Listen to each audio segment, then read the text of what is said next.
Hey guys, Zhylaw here, reviewing Dungeons & Dragons Forgotten Realms Demon Stone.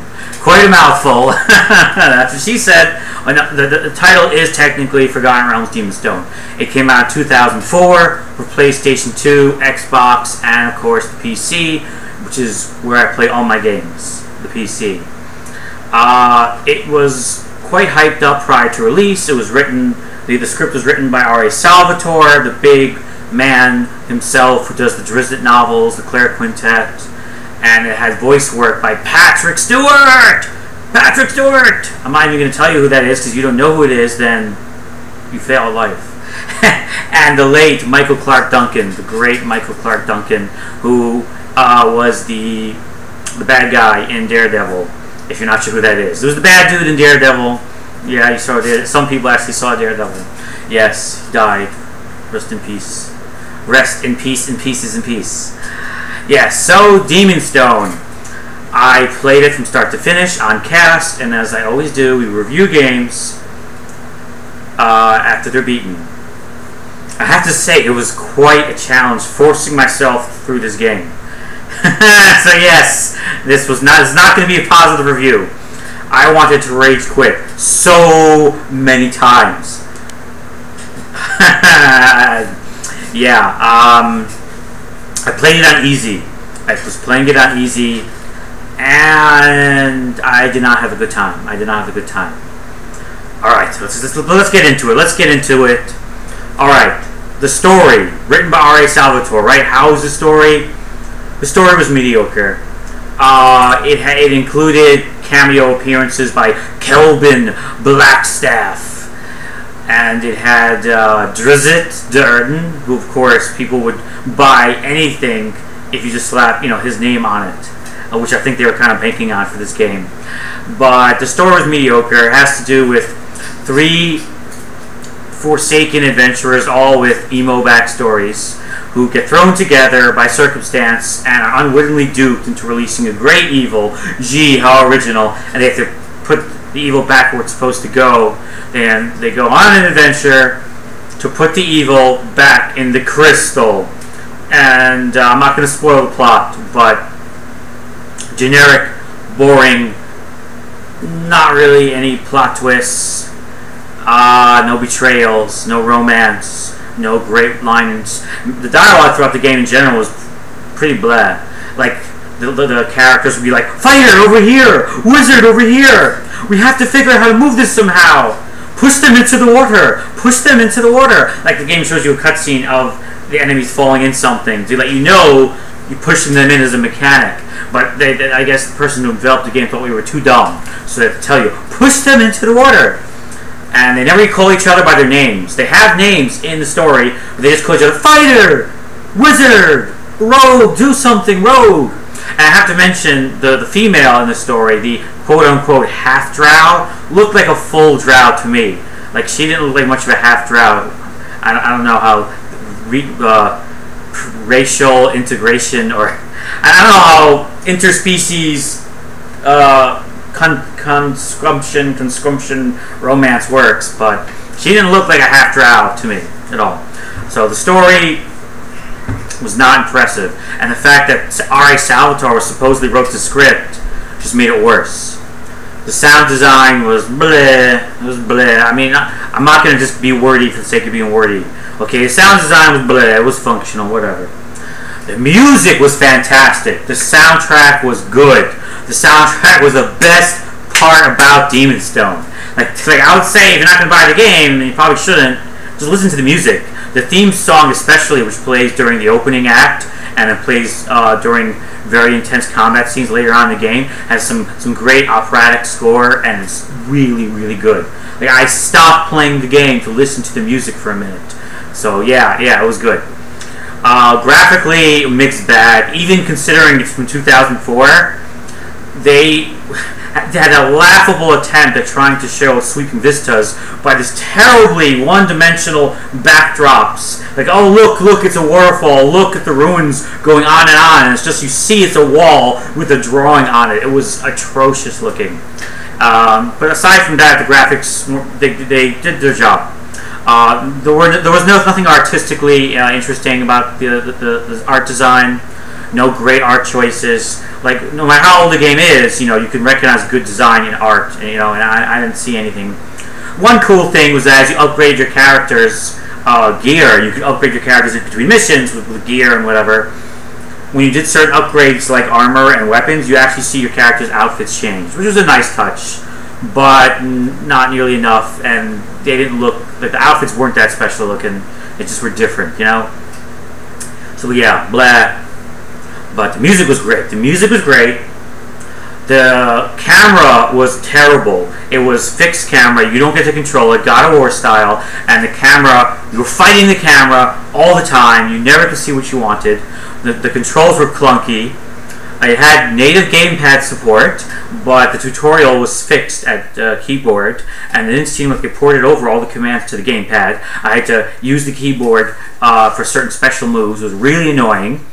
And I didn't feel I didn't feel oomph during attacks. The combat was blah. I'm using blah a lot. That's the game. The game is blah. The mechanics are very I mean, it was okay. It was passable. And the boss mechanics were so cheap. There were constantly battles where you had to destroy something that had a regenerating factor, and you had to stop it from regenerating and attack it, and then there were never-ending waves of enemies, ads as we call them in MMOs, and they would just keep respawning and hitting you in the back, and then you take a stun for like 5 seconds, takes you to get back up again. And you gotta kill the enemies, kill the things that were generating. To destroy the thing, you have to stop from regenerating, and it got to a point where it was regenerating faster than I could destroy it, and the battle wouldn't end. And I fought one battle. I don't go into details, but I fought one battle. It was like over an hour to destroy this fucking boss. It wasn't even a boss, it was an object you had to destroy that was being regenerated by enemies that respawned while other respawns were constantly hitting you, and I wanted to smash my brains in. I wanted to bash my computer in. I never felt so much rage in my life. Oh my god, you can, yeah, it was intense. I was seriously considering just stopping watching the rest of the game on YouTube, but somehow I managed to keep going, and somehow I managed to beat it. This was on easy. This was on easy, and the ending was lackluster. The ending was lackluster. It was quick. It was like credits. Good job. And the game was very short. The game was very short. What a waste of acting. What a waste of talent. Where's R.A. Salvatore in this? Patrick Stewart, I'm sorry, how did you get involved in this? Like, Patrick Stewart did the voice work for the Emperor in Oblivion, and Oblivion shits all over this game. Michael Clark Duncan, you know, okay, he's not, you know, a AAA actor, but he's a good actor, and he has the ability to choose his roles. Like, what happened? Where was his agent? So yes, this game is, and I had a tough time rating it between Dogshit and Extreme Fanboys, but you do get to see Kelvin.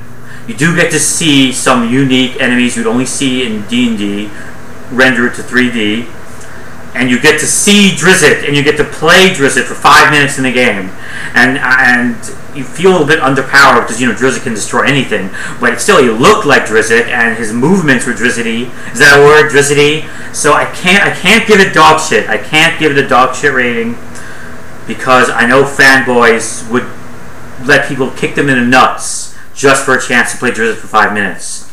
So I'm giving Forgotten Realms Demon Stone Extreme Fanboys Only rating. And yes, I'm going to go through my rating system just in case you're not familiar with it, and you couldn't possibly be, because this is my first video. I'm using this rating system. I don't like using numbers. I decided to drop numbers because an arbitrary number, a 6 or a 7, doesn't tell you should you play this game or not. So my rating system, from top to bottom, is very simply Shakeweights Up, Good Game, Bargain Bin, Genre Fans Only, Genre Fans Only, Extreme Fanboys Only, and Dogshit. I think that's pretty simplistic method.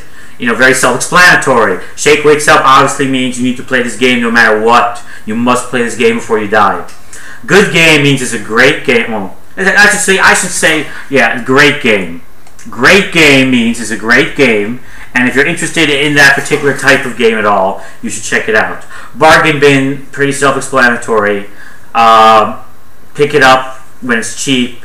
If you're bored, you know, it's something to do. It's worth a couple bucks. It's worth your time, perhaps.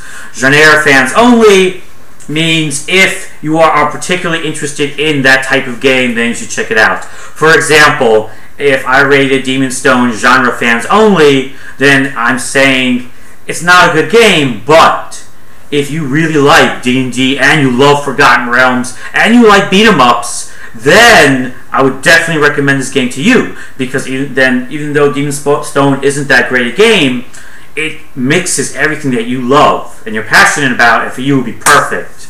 So hence, genre fans only. Extreme fanboys only means basically the previous one, but even more so. Nobody should buy this game, not even people who like the genre. The only people that should buy this game is if you have a poster twisted on the wall that you masturbate to, and you just must play every beat 'em up that ever comes out on the Xbox. Like if this is your die-hard passion, like that you want to name your kids after Forgotten Realms characters or something, that's extreme fanboys only. And dogshit means I don't care who you are, I don't care what you like, do not buy this game. It is dogshit. It is dogshit. You will get no enjoyment out of it, no matter how much of an interest you have in that type of game.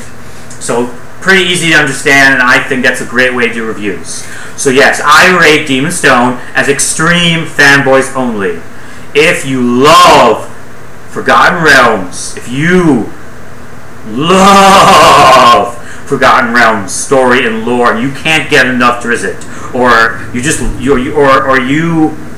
dream about hearing Patrick Stewart's voice in your head, like you know what I mean? That's extreme fanboys only. That's Demon's Stone. So for normal people, or even for people who like beat 'em ups, even for D&D fans, stay away from Demon's Stone. It's garbage. But if you are a huge fan of Forgotten Realms universe, it might be worth playing through for you on easy, just to experience it once or twice. So yes, Forgotten Realms Demon's Stone is extreme fanboys only. This is Zhylaw signing off, guys.